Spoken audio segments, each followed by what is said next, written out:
So I wouldn't say to anyone who disagrees with me and who says, well, I think we ought to engage the forces of evil in battle and put this world to right and so on and so forth and arrange everything in this world so that it's all up. Try it, please. It's perfectly okay. Go on doing that.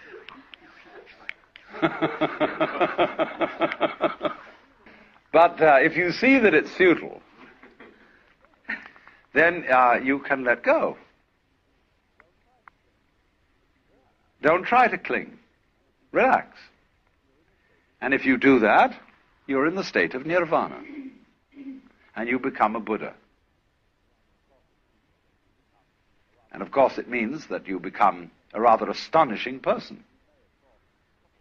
You may, of course, be subtle about it and make like you're a very ordinary person so that you don't get people mixed up.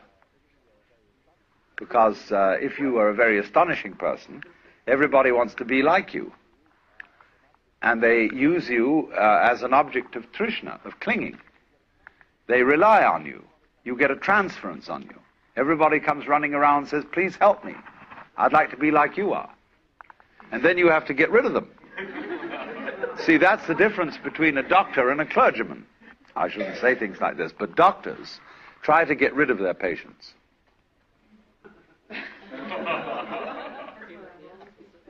Clergymen try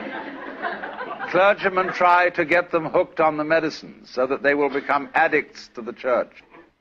And that's too bad, because there is a saying in ancient Christianity, crux medicina mundi, which means the cross, the medicine of the world. But you don't make medicine a diet.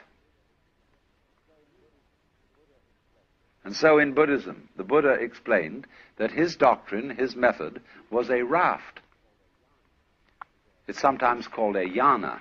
The word Y-A-N-A, yana, means a vehicle, a conveyance.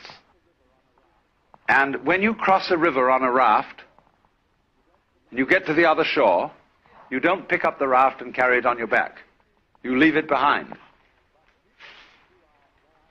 But people who are what I would call hooked on religion are always on the raft. They're going back and forth, back and forth, back and forth on the raft. So the clergyman tends to turn into a ferryman who's always on the raft and never gets over to the other shore himself. Now, there's something to be said for that, because how are we going to get the raft back to the first shore to bring over the other people? See? Somebody has to volunteer to take the back journey. But he must be awfully careful to realize that the real objective is to get the people across and set them free. If you dedicate yourself to ferrying people across, don't ask them to come back on the raft with you,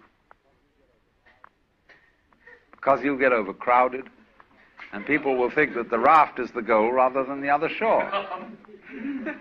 So when I find this in actual practice, that when clergymen do not ever ask for money, and it's all right, you know, like a doctor who simply charges a fee. Says, you come to me, you pay me so much. But the clergyman says, he doesn't say pay me so much. He says, we would like your pledge, your voluntary contribution. See, and then nobody knows what to give. But he has to go calling around all sorts of places. He becomes a fundraiser for this big project, the church. And it's a bad scene. Because if any church were really successful in liberating people, there would be no problems of economics at all. Because people would keep coming. As soon as you've got rid of people, like a doctor who gets rid of people becomes famous. Because they're cured. And so if in a certain church scene, people are cured, and they all therefore leave the church, more come in. There's a perpetual tide of more people. So you get a huge turnover. And that's the way to work it. That's the idea of the raft.